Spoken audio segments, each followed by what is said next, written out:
Hello, hello, hello, hello. How's everyone? Welcome to this week's edition of Shifts to Streamline. Little ways that you can make changes in how you do what you do, so that you can streamline your day-to-day operations, make more money, and have more free time. So today we're going to talk about A is for automation. We're going to talk about some errors that you can avoid, that you don't want to make when you do choose to automate, so that your business will continue to grow and scale even as you're in a point of fluctuation. So we'll hop right on in. So automation, as y'all know, is one of my biz besties. Delegate and automate. Them the two. I love them. They're my besties. Basically, automation means that you're finding ways to simplify your day to day operations and reduce your workload, whether this be for you as a solopreneur or for your entire team. It is a way that you increase effectiveness and efficiency when you do things easier and better. Okay. So today I wanted to talk about, initially, I was going to talk about 3 errors. And then as I was writing things down, I came up with a couple more. And so, you know me, I put them together. So I have the AEIOU of automation errors. So I'm going to jump right in. The first thing that a lot of entrepreneurs do when they automate, the first error they make is that they avoid human involvement. They think that when you automate, that means that you don't have any human aspect to what you do. It's completely computer operated, it's completely system generated. There are no humans involved. That is not only a falsehood, but that is a trap that you can fall in. Not only do you need to have human aspect, but if you have a team, you need to make sure that you're engaging with your team and you're getting their buy-in, you're getting their input, and you're getting their contributions. Okay?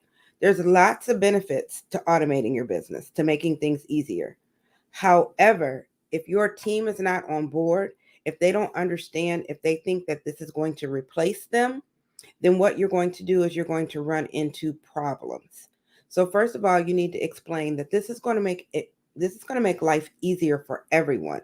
This isn't replacing anyone. It's going to make life and business easier for everyone.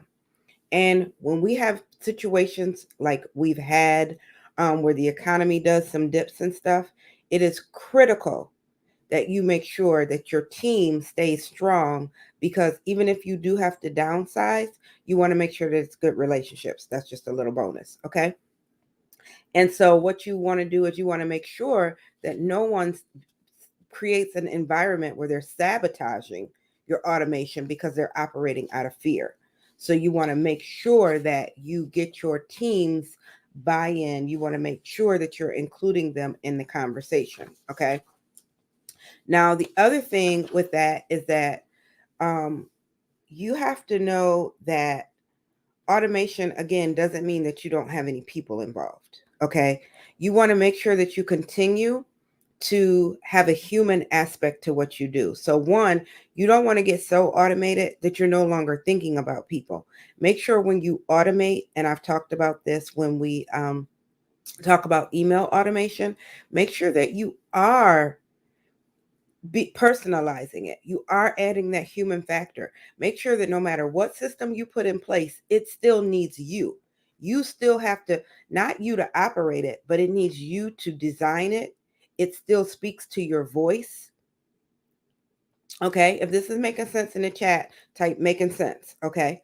So you want to make sure that you are asking the right people the right questions, and you are making sure that you're not just going off on a whim and not including people. Okay. Um. Also, um, AI is really, really, really big right now. Okay. Everybody want to talk about chat GPT. It's all these different systems. They want you to use the artificial intelligence. But at the end of the day, a computer can tell you what to say in a sentence, but the computer is not going to make it be what you are.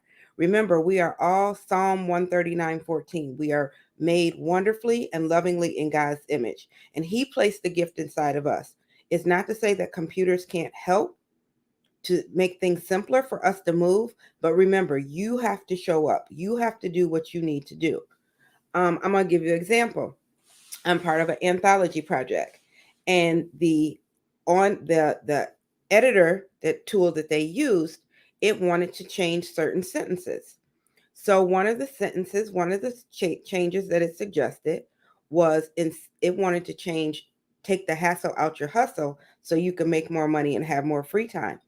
It wanted to change that and put some different words in there, and had someone saw that, everybody knows that that's trademarked to the bag. Everybody knows that I say that. Everybody. So why would I not? So we have to be really careful, because using this artificial intelligence can not only make your team feel undervalued, but it can start to replace who you are and how you're showing up. And face it, people buy people. They don't buy systems and processes. So you have to make sure that you are showing up and people are seeing you. They know what they expect from you. If I started saying, and I can't even remember how they had it written, I just looked at it and was like, oh no, that's not an edit. We're not doing that. But if I started changing the way that I use that phrase, people would wonder what was going on. So whether you're getting a copywriter because you want to make things easier, whether you're using AI, whether you're putting systems in place to make things easier, to batch things, to automate things, make sure that there is still some human element to it. Make sure that your team buys in and make sure that you're showing up. Okay. So that's the first error, is don't avoid human involvement. Make sure that you're still showing up. All right. So the second mistake that a lot of entrepreneurs make when they go to automate is, of course, the E, because remember, we're doing the vowels. So if you write them down, AEIOU, is that they err to automate the right processes. You err to automate the right processes. You can't just go in and wave a magic wand and everything is automated. You have to ensure that you are automating the right processes. What do I mean when I say that? I mean that, especially like with AI, again, we're going to go back to AI. You can't automate it to the point that you're no longer speaking. You're no longer speaking. But what you want to do is you have to make sure that you break things down into small enough pieces. You cannot automate a very large, complex process. You have to break that down into steps. As I have said before, time and time again, what you need to do to figure out what you need to automate is take a look at things that you do over and over and over in the course of a day. Okay. So you don't, when you're looking at your task, you don't say, oh, I have to go and systematize this. Oh, I have to do all of this. I have to go out here and make these people's books right. Oh, no, you say, I have to balance the journal. You say, I have to put in their email automation. Break that down. So go even further. If you're balancing the journal, okay, you have to make sure that the debits is right and the credits is right so that they equal and they balance. Okay, so how do you do that? You got to make sure that you break it down into the categories. You got to have expenses. Expenses come in all different categories. Income comes in all different categories. So how are you doing that? Break it down, and then as you build it back up, you'll automate each piece. You can't automate the whole thing at one time. So if you're automating the wrong process in terms of too much of a process. The second part of that is that when you break things down into smaller pieces, it tends to move faster. Because remember, you're not going to wave a magic wand. Automation happens in stages. Okay. So if you break it down into small enough pieces, once you break it down, you're going to be able to move faster. So as you automate this first piece, you're still moving faster through the pieces that are manual. And so you're still showing progress. You're still growing. You're still simplifying. And as you continue to move across and get everything automated, then you'll start to see even more results. So as you break it down, that itself is a benefit. That is a form of automating because you've simplified it. That's the definition of automate. Simplify. You've simplified it into small pieces So then you're able then to automate those pieces bite-sized until you get the whole process automated. Okay. So you want to make sure that you are breaking things down and not doing too big of a piece at one time. Okay. And then the other thing is sometimes you err because you're automating broken processes. If something does not work, you don't just add a computer or add some automation to make it work. Okay. That would be like if I go in the kitchen and the oven doesn't work. Sometimes it's hot, sometimes it's cold. The temperature doesn't sit at the same temperature. It goes up and down. It's not going to do me any good to go in there and cut it up high when the temperature doesn't regulate. It's still going to be a problem. We need to fix the oven, the thermostat, get that where it's the same, and then you can try to cook more. You can cook faster and all of that. But you can't automate processes that are broken. Okay, so you need to, before you even start to automate, you need to take an inventory of your processes and make sure that you are selecting the right processes to automate. Don't err in your selection of what you choose to automate. Is this making sense? If it's making sense, let me know in the chat. Give me a heart emoji. All right. So then and this is one of my favorite ones, I is invest wisely. A lot of people forget to invest wisely. When you're automating, that is an investment that you are making. Okay. So you want to, first of all, make sure you get the right systems. Let's make sure that you have the right systems in place. So you start out with the right processes, and then you're going to move into making sure that you have the right systems. So a lot of times people say, oh, I need to systematize. No, you need to know your processes first. Because what systems do is they help to improve how you're doing things. Processes is how you do them. So you identify the right processes, and then you can put systems in place. And when you do that, what you want to do is you want to make sure that you are using the right systems. Okay. So that is twofold. One, you want to make sure that it is the best system for you. Don't just go get something because it's a fad. Don't go just get something because it's the best. Take your time, do your research, do your due diligence, find out what's best for you. Everybody knows right now, we trying to decide, are we staying with Zoom? Are we leaving Zoom? And yes, I made a post and I said, I'm looking at some different, opportunities that may be out there. But Zoom is a very important part of our businesses. It allows us to do a lot of things. If you are using Zoom to the fullest of its capabilities, there are a lot of things that it allows you to do. However, the threat that someone else can take your intellectual property makes us have to look at other options. But you have to weigh out the pros and cons of those options. So later on this week, I'm going to come forward. I'm going to do something because I've come up with a couple good solutions and I'm going to share those. But you want to make sure that you take your time and look at the systems. Make sure that they're going to work for you. Okay. Then what you want to do is you want to make sure that when you purchase systems, what is the return on investment? Are you getting a system that by the time you get it, because a lot of times you purchase it, then do you need to have it set up by someone? Is there a monthly fee, an annual fee? Is that system allowing you to decrease costs so that there is a benefit? When you automate, every system that you add should be able to take off some of the cost of what you're doing, how you're doing things. It should be able to allow you to increase your return. So you want to make sure that you're not out here buying a system that, first of all, it's more than what you need. Okay, so when I say invest wisely, again, make sure you get the systems for where you are right now. Don't buy them like our parents used to buy our winter coats and your arm is still inside and everybody say you can grow into it. There's a little bit of growth, not a whole lot of growth. You don't walk around with shoes too big on, 2 sizes too big. Okay. So make sure that you're getting the system that is the right fit for you right now, that will help you to grow. It won't overwhelm you, and it will allow your income, your profit to grow. Okay. Make sure you're not spending more than what you need to spend. And then in terms of how it operates, and I know this is a lot, but it's really good.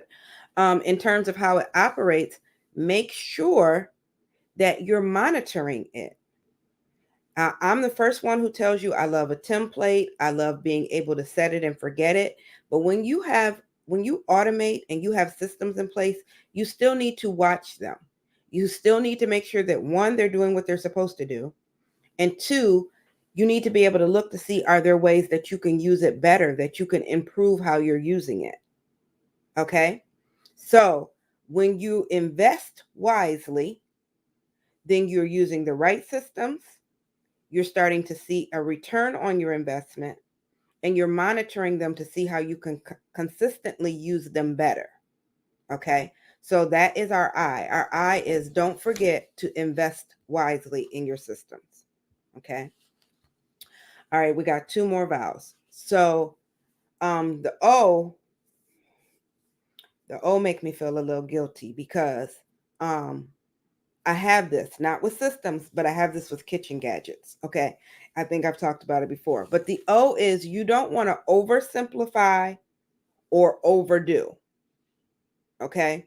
So by oversimplify, again, make sure that you're breaking down the processes far enough. Okay. But you don't want to break them down so far that you're automating stuff that does not need to be automated. For example, you set up your email automations, okay? But you don't need to have an email automation where you automate the date, you automate who it's to, you automate the first paragraph, you automate the second paragraph. No, automate the whole email.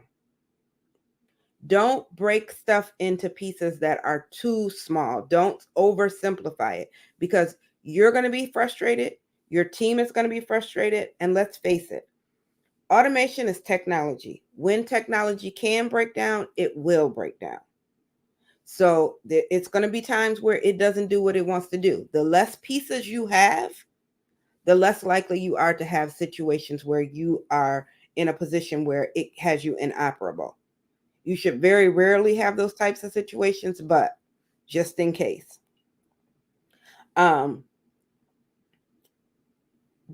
the overdo it. Don't overdo it. Don't just buy things. Don't just buy systems. You have to make sure that, and this is an I and an O, you have to make sure that your systems are integrated. That means that everything is talking to everything. Okay. You don't want to have, okay, I'll give you an example. So when people go on my calendar and sign up to meet with me, that's in one system. That's in my calendar system. Okay. So then my calendar system talks to my customer relation management, my CRM system, where I keep track of who in my database. I'm going to break this down so it's easy. So calendar and a database. The last thing I want to do is have to type all those names and emails and cell phone numbers from my calendar system into my database. So what I have is, it's integrated. My calendar talks to my database. When people make the appointments, it's set in the calendar, but then it also enters that person into my database. And so now I'm able to know who they are, email them, include them in things that I have going on that they may like, without that extra step. So you don't want to overdo, in the sense that you're just buying pieces and you don't even know if they go together. Okay. A lot of people, when you go to the store, you buy a whole outfit. We all know I don't do that. But again, that's because I buy too much. But anyway, that's my personal problem. We're going to work through it. So you want to make sure that you buy pieces that go together. Don't buy systems separate. Make sure that you have a plan for how you want to move, and make sure that you buy the pieces so that they go together, and then you're able to have them working together as one unit. The last thing that you want to do is to have it to where they're not talking to each other. And then make sure that you're keeping your goals in mind. What are the goals for your business? The processes, the systems that you choose need to support the goals that you have. Whatever your goals are, then you need to prioritize those goals and then create the systems in that order. Put the systems in place in that order. Okay. I have a client, and one of the things is, so she wants to do several things. She wants to do more speaking engagements. She wants to make sure that her team can communicate, and she wants to sell her book. Well, guess what? We're going to make sure that her speaking engagement, her speaking system is set up, because when you get in front of people, they see you, they want the book. So then we can do the book one. And then the third piece is her team. Well, she's going to be able to hire more people, and she's going to have, with speaking engagements, she's going to be able to do more. So you have to figure out what's most important, and that's the piece that you put in place first. Because remember, automation is by phases. It's not, again, don't oversimplify it and think, or don't overdo it. You have to have a plan and stick to it. Okay. And make sure that it's meeting your organizational goals. All right. So we talked about the A, we talked about the E and the I and the O. And again, I'm a little guilty of that O when it comes to like my kitchen appliances, because I go and I buy things, and I've told y'all the story about how I had 3 George Foremans, not because I didn't know that I didn't buy them by accident, like I didn't know, but the bonuses that came with them, I really wanted. And so that's how I ended up buying the third one for sure. The second one might have been a mistake, but the third one for sure, I knew I had a George Foreman in the kitchen. So make sure that it's not that you have a love for technology. Make sure that it's not I just like to have shiny things. Okay. Make sure that you fall in, you're selecting what you need to support your business. And that again ties into that I, where you're investing wisely. Don't just be out spending meticulously because you can. Okay. And finally, the U. We're going to jump right into it. The U is, don't underestimate the complexity of automating. Automating is not easy. You need to have a plan. You need to know what you need to do, when you need to do it, how you need to do it. All of these steps that we've talked about today, all of these errors, these are all things that can happen when you don't understand what it is that you're doing. You don't always know how to create a plan because you don't know what you don't know. So get some help. If not me, someone else, but I am the system solutionist. Get some help. You want to make sure that you have some help so that you're able to do what it is you need to do. So when you are automating, don't underestimate the complexity of it. You need to make sure that you're able to define the goals of what you want automation to do for you. Just like anything else, when you plan an event, you plan your sales event, you know the goal that you want to reach in terms of the number of people you want to sign, the dollar amount you want to bring in. It's the same thing when you automate. Do you want to reduce costs by 30%? Do you want to work 4 days a week instead of 5? You have to quantify the goals for why you're automating. Okay. And then you also want to make sure that people don't, as small businesses, you don't have a lot of resources as it is. Okay. And so you want to make sure that you're making good use of those resources, because you don't have any more time to give. That's the one thing none of us have. You can't get more time. You have what you have.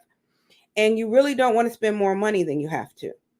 So it's very important to make sure that you are making the best use of your resources. Okay. If you have team members, you want to make sure you have the right people doing the right things. Make sure you have the right people overseeing the right processes.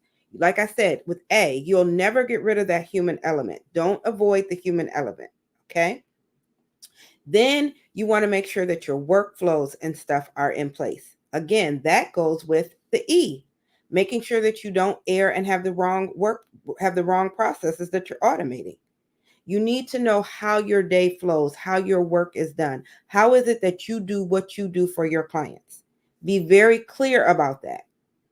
Once you get clear about that, then you can look at how you're doing it in terms of which steps are you repeating over and over and over again. And those are the steps that you would want to automate. Okay.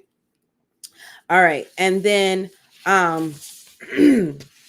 you also want to make sure that with the U, which is again underestimating the complexity to automate, you want to make sure, excuse me, I've lost my piece of paper. Hold on, let me get it.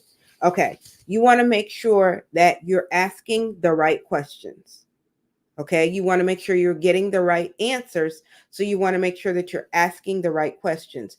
You want to know, is this going to work well with what I already have? Or do I need to make some changes? Okay, again, don't oversimplify, don't overdo. Make sure that everything is going to work together, but you have to be able to know what vendor, what system is going to meet your needs. And that's not always easy to know. There are so many different systems out here. And then you have to think about, well, do they work together? You can't be walking around with a house shoe and a boot.